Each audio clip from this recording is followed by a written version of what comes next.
study permit is different from visa. Someone asked, which school will you be attending? Immigration officer have a problem with me staying in Ottawa for 2 weeks before going to book my flight ticket, and how much did I pay for my flight ticket?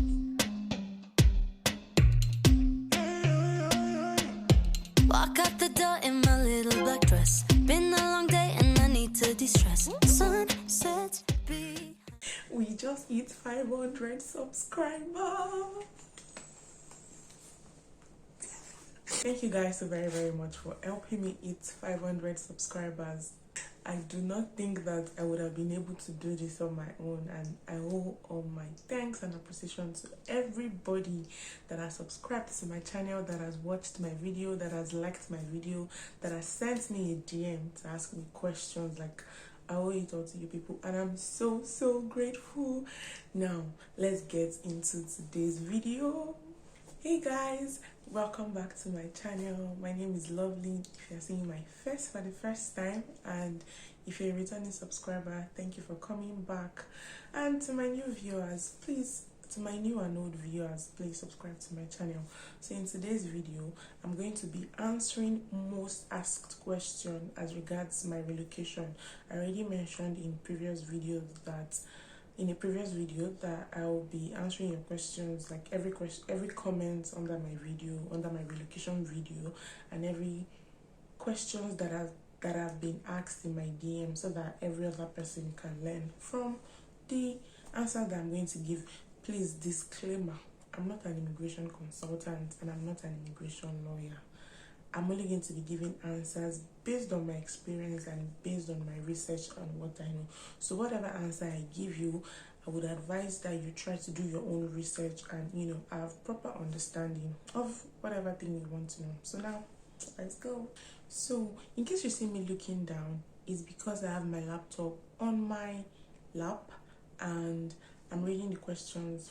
I'm reading the comments and questions from my laptop, so just bear with me. I'm going to be starting with the comments on my YouTube channel. When I'm done with that, I'm going to answer questions that I got via email, and when I'm done with that, I'm going to be answering questions I got asked via Instagram. So the first question that I got asked here was, where did I obtain my application to study? I got my application to study in, I'm trying to understand the question, but the person said that to me the application study.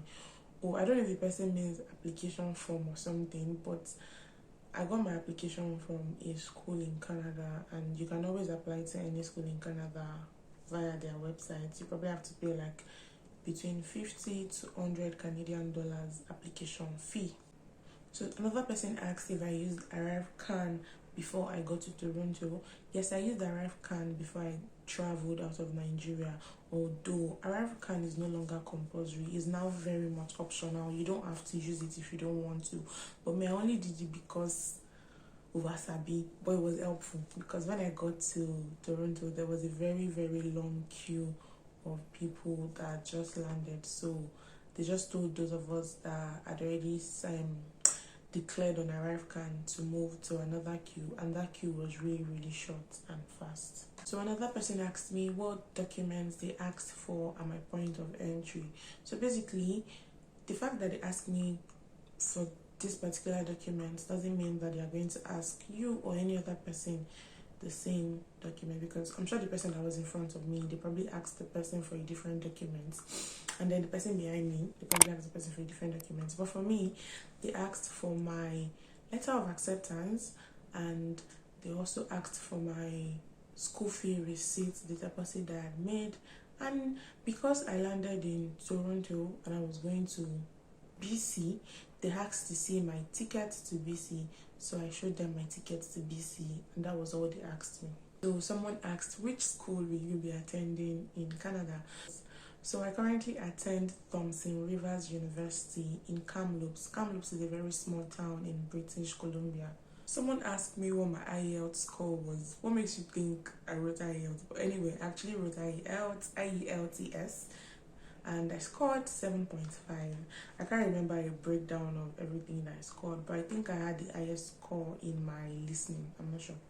So someone asked me what a study permit is. person actually said study pass, but I'm sure the person wanted to say study permit. So study permit is different from visa.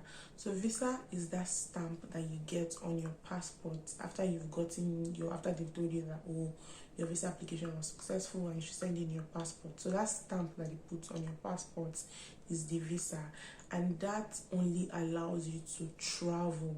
It doesn't like give you, that's not what you're going to use to stay in the country. So basically your study permit is what they issue to you as your point of entry. Wherever you land in Canada, your first point of entry, that's where you're going to get your study permit after they've asked you some questions, like the questions that I just answered a few minutes ago. So another person asked if the COVID test is still required. So sometimes last year, IRCC made it clear that there are no longer any COVID-19 requirements. You might also want to check on their website to check if there are any changes, but at the time that I came, there were no COVID-19 requirements. So somebody asked me that, is it compulsory to deposit to the school? So most schools in Canada, in fact I think also in the UK, they require that you make a certain amount of deposits, and it's after you make that deposit that you get your LOA, and it's that LOA that you can use to apply for study visa. So you have to make the deposits. Another person asked what university did I enroll in and with what grade. So I already mentioned the school I enrolled in, and I finished from Obafemi Awolowo University with a second class lower. This next question, the person said that, oh, I want to know if student will be asked. The person said that I want to know if student will be asked any cash they have with them at the point of entry in Toronto, and if so, how much must one hold in hand before they give you your study permit. So usually at the point of entry, they're not necessarily going to ask you for cash. They'll probably ask you questions relating to your proof of fund, and it necessarily doesn't have to be with you in cash. You might have it in your bank account, and you can just sign into your bank account through your bank app to show them that, oh, you have the money with you. And if, oh, you're being sponsored by someone, it's advisable that you get a recent, maybe last 6 months bank statement just before you travel. Someone said that, can I do a detailed video on how I got my study visa and my admission into school? I used an agent, to be honest. I used an agent that has an affiliations with the school to get my admission, and I also used an immigration lawyer to get my study visa. Very soon, I'm going to make a very detailed video of everything about my relocation, how I went about it, the good side and the bad side, all the odds and bustles, everything. Very soon, I'm going to share it. And also lessons you should learn, some mistakes that I made so that you don't make the same mistakes. So I think I mentioned in my video that at some point in the Nigeria airports, they asked me how much I had on me. So when they asked me how much at the Nigeria airport, where they asked me how much I had on me, it didn't have anything to do with my proof of fund or my traveling or my visa or anything. So usually when you're traveling out of Nigeria, to be sure I wasn't giving out the wrong information, I had to look up the 10,000 USD cash limit. So basically, it's actually an international traveler cash limit. So basically, if you're traveling from maybe certain countries like Nigeria to the US or Canada, it's actually a cash limit that is placed. So I'm going to insert a screenshot of it for a better understanding. If they do it in other countries, there's a policy that you're not supposed to travel with anything above 10,000 US dollars or equivalent. I think it's like a aircraft policy. I'm not sure. I'm going to try to look it up and like maybe put a screenshot of it on the screen. So when you're traveling, you're not supposed to have anything above 10,000 US dollars cash on you or equivalent. And if you do, you're supposed to declare that you do. So somebody asked me that when I booked my flight, because I mentioned that I booked a multi-city flight and I didn't come to BC straight. I stayed in Ottawa in Ontario for like 2 weeks before I now headed for BC. So when I booked my flight, I booked a multi-city flight and I used Ethiopia Airline.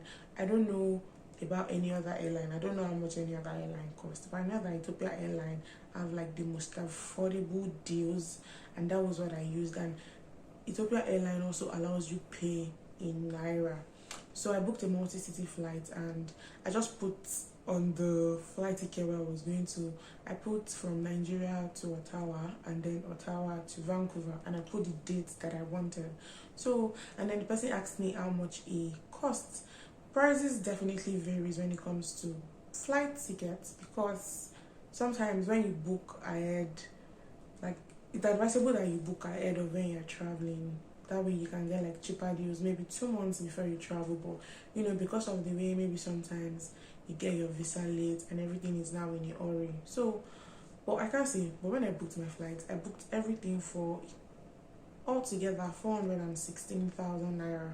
So I don't know how much. The fact that I got it for that price, you might get it lesser, you might get it at a more expensive rate. I cannot say. So this person also asked that, that he knows that he needs to print out his sponsor's bank statements, but he wants to be sure if he needs to print a new bank statement when he's traveling, or he can just use the one he used for his application. I would advise that you print a recent bank statement when you are traveling, because your application probably took 2 months, and like you're probably not traveling till like maybe the next month after you get your visa. So it's advisable that you print a recent bank statement, like 6 months of your bank statement, a recent one when you're about to leave your country. So somebody asked me that is powdered milk allowed. I already mentioned anything dairy, anything made from chicken, anything dairy products, you're not allowed to travel with any of that. Powdered milk, evaporated milk, you're not allowed to travel with milk.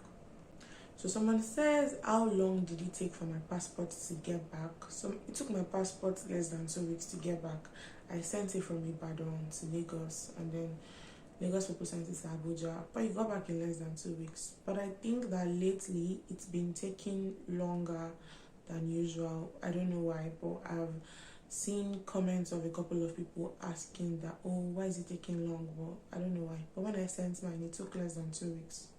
Another person said, can you tell me how you processed your admission? I mentioned that I used an agent, but I'm going to make a video about maybe get how to apply to schools, and also like get documents to use and all. And maybe I might just like maybe had the link or the phone number of the guys that helped me with my admission.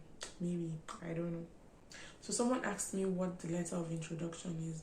Letter of introduction is also called border letter. So that's the letter you get from IRCC after your passport has been stamped. So they always send it to your portal. So just check on, once you send in your passport and your passport has been stamped, just check on your portal. You will definitely see a letter there that has been sent by them, because you need that letter. That is the letter that they are going to use to give you your study permit. Also, that's one of the important documents that they ask for at your point of entry. They would always ask for your letter of introduction first before they even ask for any other documents. Someone said, did I have to get a yellow card? No, I did not have to get a yellow card, but after I checked in Ethiopia Airline, they gave me a particular yellow card to fill. I don't know if that's the same yellow card, but actually I know that Ethiopia Airline gave me a yellow card to fill. And when I got to immigration, they actually collected a card. So someone asked that, did I do COVID tests? No, I did not do COVID tests. And I don't think you have to do it. I don't think you still have to do COVID tests. Plus, I already got my 2 doses of vaccines before I left. I don't think all of these things are still compulsory. You might just want to check their websites to be sure. Well, someone says they lost my contacts on the WhatsApp group that we are on together. I'm still on the WhatsApp group, and I want to believe that you're also still on that WhatsApp group. So please look for me on the WhatsApp group, and you can ask me whatever question you want to ask me on WhatsApp. Somebody asked me that, did I find out what, because I mentioned in my travel gist video that it was called to my attention that I was owing $150, 150 Canadian dollars. So the person asked that, did I find out what the money was about? I'm coming. That's going to be the last thing I'm going to address in the video, because let me just answer other questions first. So somebody asked me that, did the immigration officer question why I entered via Toronto since I was going to school in BC, that why didn't I enter through Vancouver, and why I was staying in Ottawa first? So yes, the immigration officer asked me, And I explained why I was going to be staying in Ottawa for 2 weeks, because the accommodation I was going to stay in my province wasn't ready yet.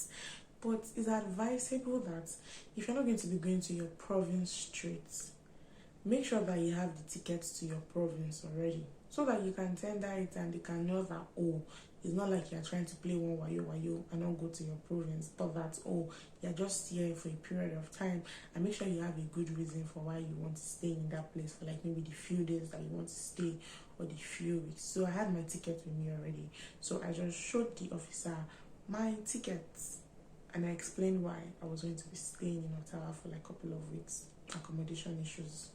So somebody asked me that, oh, how did I book my flight tickets and how much did I pay for my flight tickets? Honestly, I already mentioned how much I paid for my flight ticket. The person also mentioned that I recommend airlines to fly with. It's up to you, honestly. You have like different options of airlines to use. You have Air France, you have KLM, you have Lufthansa, you have Egypt Air, you have Ethiopia. I think British Airways too, they fly to Canada. But it's up to you. It's up to your pockets. If you can afford maybe all these Lufthansa or any airlines that require that you pay in foreign currency, it's fine. And if you're just about affordability, you can just check out Ethiopia Airline. Yes. So I've answered all the questions. I've not forgotten. I know I said I was going to answer the 150 card question.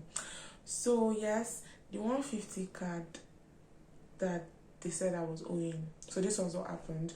I mentioned that I used an immigration consultant for my application. So I think when she paid for my application, there was a reversal on her card that she used for the application. I don't know whether she knew or she did not know, but there was a reversal on the card because I had to call, because the immigration lawyer gave me a phone number to call. So I called the number and they explained to me what the money was about. So they even sent me like receipts, the date of the payments, the name on the card, what time the money was reversed and all of that. So it was very easy. I just called my consultant's attention to it that, oh, this and this and this, and she paid the money. Yes, and that was it. It was resolved.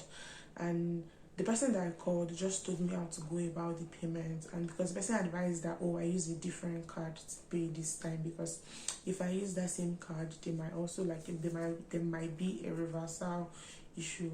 So I just paid the money with another card, and after I paid the money, I had to upload the receipts on my portal. So I had to raise a web form, and then I uploaded the receipts, and in like few days IRCC got back to me saying that, oh, they got my mail and they got my document that I uploaded, blah blah blah, and it was just resolved. Yes, so that's that. So we come to the end of this video. I hope I answered your questions, and I hope that you find this video helpful. Yeah, let me know what you think, and please, I need video suggestions. Let me know the kind of content that you would like to see more on this channel. Would you like to see more content on, you know, moving to Canada, things to know about Canada, or would you like to see vlogs, or you want a mix of the two? Let me know, and I'll see you guys again. Bye. I don't think I would have been able to do the so I currently attend COVID test. I did not do COVID. Money COVID. Was the immigration officer. God, I beg. Which kind of English I did speak today?